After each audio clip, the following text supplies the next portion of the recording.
Welcome back to the Lowdown Hoedown. This is Brother Greg Martin. And on the phone, Mr. Andy Powell from Wishbone Ash for his second big appearance here on the Lowdown Hoedown. I can't believe it. What do you think, man? Greg, I want Brother Andy Powell, right? Brother Andy Powell. This is my brother from the UK, man. We're probably kin, I'm sure. That's where my folks are from. Yeah, we probably are, yeah. Guitarist kin, yeah. Well, lovely to be here again, Greg. I gather we're going to be doing something tomorrow night, kind of special. Absolutely. We got Brother Tony Lindsay here, who's the promoter. Once you get the headphones, can you hear there, Tony? You can shout out. I don't think I can pull that microphone in over there. But all right, then. Hey, Andy, how are you, man? I can hear him. How you doing? I'm good. Doing fantastic. Good. Excited about having you guys here tomorrow. Yeah, we're very, very excited about tomorrow night. I mean, last time we talked, it was just a gleam. We thought, well, it'd be great to someday to have Wishbone Ash come to Bowling Green. And lo and behold, thank you, Tony, and thank you, Wishbone Ash. Yes. Yeah, thank you so much, Tony. It's happening, and it's all part of this about a 10-day tour we're doing, and we're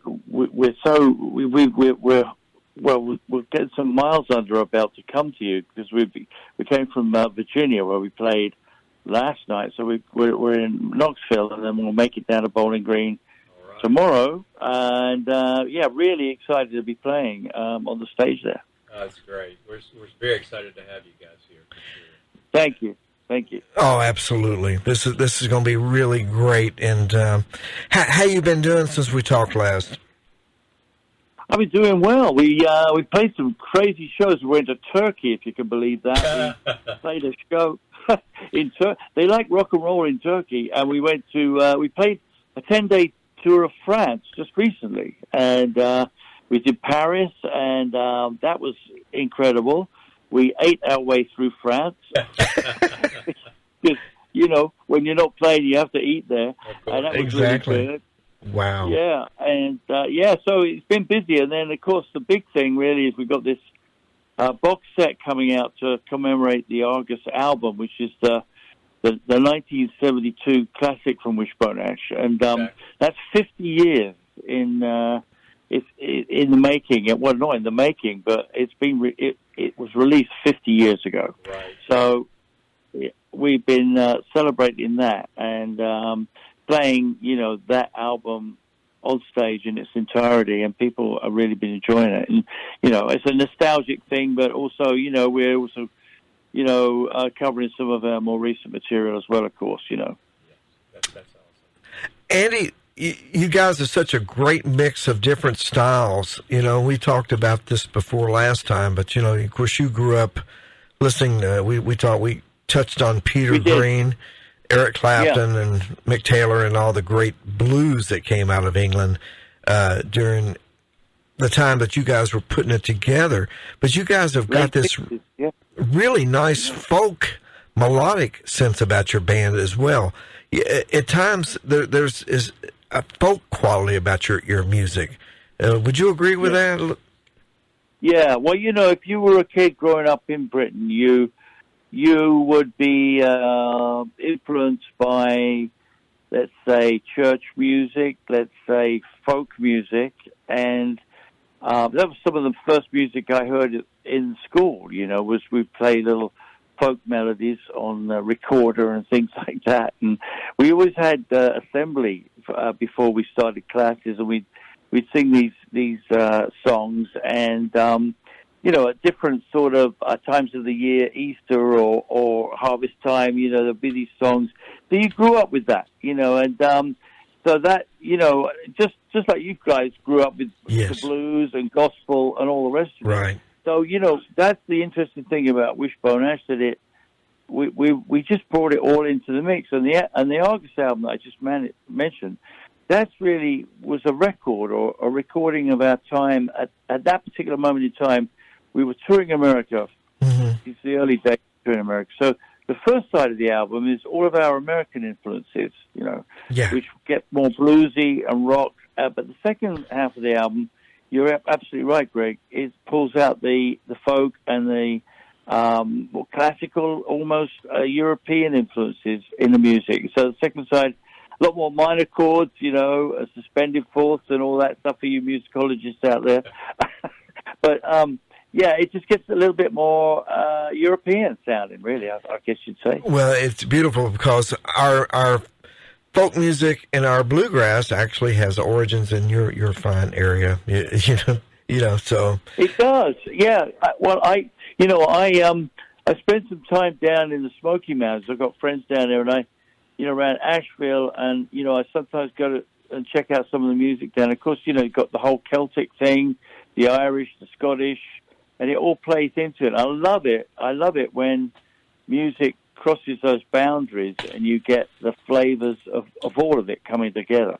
Right. Which you do down in this part of the world, actually. Yeah. Yes, So, I'm open to it all. It's beautiful. And there's a lot of great... A song that always intrigued me from back when I first heard the album, The King Will Come, which is very biblical. I mean, it even touches on themes like that as well. Now, did you help write the words on that one?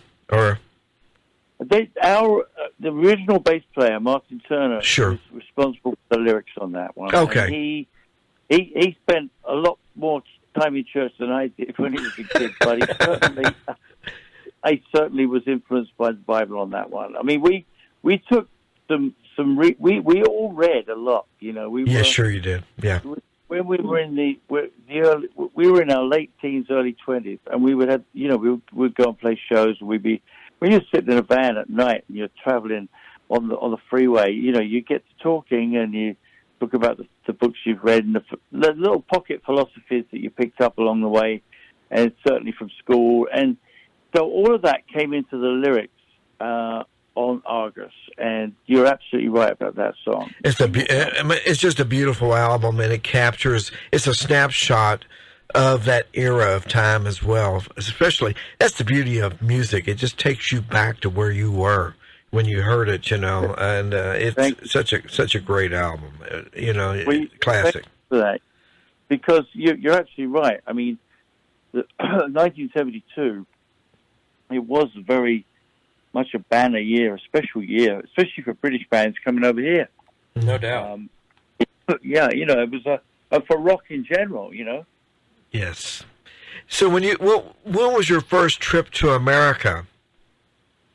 1970, 71. Okay. We were the excuse me. We came to we ended up in New Jersey, and the tour that we were promised didn't happen. Oh, okay. So we were sitting there on the beach in New Jersey for about 4 or 5 days, and amazingly, we were suddenly offered the opening slot on the Who's Tommy tour. Oh, great! Wow. Yeah. And so I went from sitting on the beach. The first show was the Mississippi River Festival in front of 35,000 people. Oh my goodness! Oh man, gosh, the Who at that time too.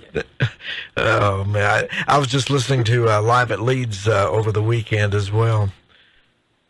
It's a powerful album. It is, isn't it, man? What about? I guess so. You know Pete a bit, right? I'm sure. A little bit. I certainly toured with him. In fact, you won't believe it, but before that, my very, very first real glimpse of what a pro show could be like was also opening for the Who.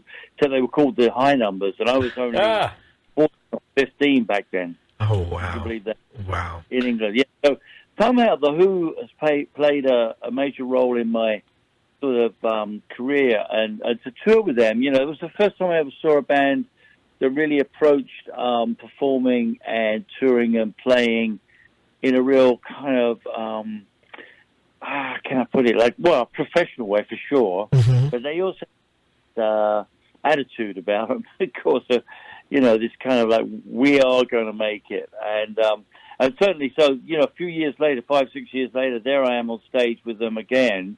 And, we had also I've got a lot of Who stories actually. Keith Moon. Stories about Keith Moon. You can tell us one if you want to. That's okay. Well, I'll tell you. A good one was we used to play at a club in London called the Speakeasy, and Keith. It was a musicians' hangout. You know, you could see. I mean, Leonard would be down there. A lot of road crews were down there, but we would go there. And one night Keith Moon was down there, and we were the house band. And he was a big Beach Boys fan, so he wanted to get up on stage, which he did. Barbara Ann. And he got up behind the drum set, and he wanted us to play Barbara Ann by the Beach Boys, which we did. And at the end of it, he sang it, and it was great. We got the harmonies somewhat right, and at the end, it took about the end of it, and instead of walking around the drum set, he walked through the drum. Of course. That's great. That's great. Man, so did you guys ever work with Zeppelin or some of the... No, I didn't, not with Wishbone, but Martin Turner and Steve Upton, the original rhythm section, they were in a band down in the West Country. Okay. And they played with Led Zeppelin. They opened for Led Zeppelin back in the day. So that's where they kind of got... They got some influences from that, certainly. Sure, yeah. sure. I did play a show with Jimmy Page once. I played on stage with him at a charity event down in Surrey, England. Yeah. It was That's pretty cool. Cool, man. That's cool. And you got to see, man, you saw Clapton during the Blues Break. You saw the Blues Breakers with Clapton, correct? Or Peter Green? No, I saw. Funny enough, I saw the Blues Breakers with Mick Taylor. Oh, Mick Taylor. Okay, gotcha. My wife saw Blues Breakers with Clapton, but you know, Peter Green, I saw Fleetwood Mac's first show ever, and I saw Cream's first show ever. Oh my! So you know, growing up in England at that time, it was a magical time because I also saw Hendrix live a couple of times in Britain. Amazing. You know, because that's where he first was discovered. Sure. Really. Yeah. That's amazing, amazing. So. Your harmony guitar, your take on harmony guitars is beautiful, very melodic. Who influenced you guys on the harmony guitars? Because it goes hand in hand with your vocal harmonies, really, you know. Thank you. Yeah. When it was funny enough, there was a band in Britain playing the festival circuit in 1967. They were called Blossom Toes. You probably haven't heard of it, but that was a little bit of an influence. But the guitar player from that band, he was Jim Cregan, and he ended up playing with Rod Stewart. Yeah, I know you're talking about. Yes. Exactly. Yeah. So that was one band. You know, I think definitely Peter Green's Fleetwood Mac started to do some harmony work. Yes. And that certainly influenced a little bit. And then, of course, you know, what goes around comes around. We ended up influencing Thin Lizzy, who came to a... They came off the boat from Ireland. The first show they came to in London was us at the Lyceum Ballroom, and I think Phil Lynott said to the guys, "That's the sound we need." That's the sound I think they did it very well. Yeah, we were just talking about that. Yeah, I got to see Thin Lizzy a couple of times. Oh, you did? Oh, yeah, saw him. Actually, Gary Moore was with him when I saw him. Saw him twice once in 77 and once in 78. I'm sure you saw him. I did not get to see. You don't get? Oh, okay. Oh, gosh, yeah, they're powerful. Yeah, I saw them. Andy, I saw him open up for Queen. Oh, wow. You know, Cool.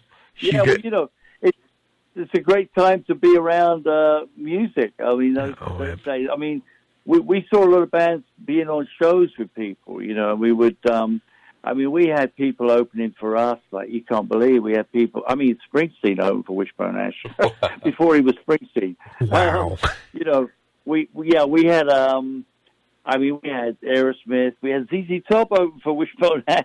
Did you get to know Billy? Then we ended up opening for them. Yeah. But but you know, because of the Twin Lee guitar things, actually, we were put on the road down in the South quite a bit because they didn't. Sure. They thought that I think some of the promoters thought we were a southern band because of Yeah. the guitar thing, Right, exactly, because you're very blues based. The guitar is melodic, but it also has the blues edge to it as well. Yeah, absolutely. I can see that. Yeah, and we didn't mind that at all because the audiences loved guitar. They do. So, yes. We were very happy about that. Did you get to know Billy Gibbons a bit? Little bit, yeah, absolutely. I mean, when they opened for us, they looked like a high school band. They didn't have any of the flash and the glitz and the cowboy hats and none of that. Right. They looked like college students. That's amazing, man. Well, we are certainly looking forward to tomorrow night. I can't believe it. It'll all be happening tomorrow night, right now. Well, I'm looking forward to meeting you, Greg, and listen to the band. And are you going to be cracking out that Les Paul on stage? Yes, bringing a couple Les Pauls. I could bring the old 58. She don't get out as much now, but I could bring the old 58. But I'm always going to have a Les Paul with me, man. You know that. I know that. Yeah, and our my co-guitar player Mark Abrahams, he's been playing a 59 Junior a lot on stage. He won't have it tomorrow night, but he does because the airlines keep losing it. I know. He gets paranoid. But I'll be bringing. Funnily enough, I'm actually on this tour bringing out my 67 Flying V. Oh, wow. And I don't bring that out very much because I'm kind of paranoid about it. But you have it out. You have it out. I have it with me on tour, so we're going to bring out the vintage guitars, eh? Awesome. Well, okay, I'll at least bring the 58 out here and let you take a look at it. Love it. We'll have some fun. I look forward to it. We should, this is going to be great. Tony, would you like to say? No, I'm just so excited about the show and can't wait to make it happen tomorrow night, and just really looking forward to it. It's a pleasure talking to you, sir. Thank you, Tony. Well, thank you again for the opportunity, and anyone that's out there that has a passing interest in any kind of guitar music, it's going to be a night of guitar tomorrow, a night of the guitars, let's put it that way. And, if you don't know about Wishbone Ash and Rufus, you got to come down to the theater, and it's going to be... it's going to be great. Guitar heaven, I think. Absolutely. Yeah, guitar heaven. You hit it. And a lot of people call this guitar country anyway because of Merle Travis and, totally. We're not that far. Yeah. Well, listen, let's play another track from Argus, and I'll let you enjoy the evening. We'll play Blowing Free. Is that good? I think that's fine. Thank you so much. Andy, thank you for calling in, and I want to let you get some rest but tomorrow night, folks, Wishbone Ash and Rufus Huff, and that'll be at the Capitol, and everything starts at 7:30. Doors are at 6:30. Right. Tickets start at $15. It's going to be a wonderful time, and I don't know what else to say, but people will just have to come to experience it. It's going to be very spiritual. And at a party. How about that? At a party. It's going to be for sure. All right. Thank you so much, guys. Thank you. Thanks, Andy. God bless you, buddy. I'll see you tomorrow night. Here's Wishbone Ash, Blowing Free, here on the Lowdown Hoedown.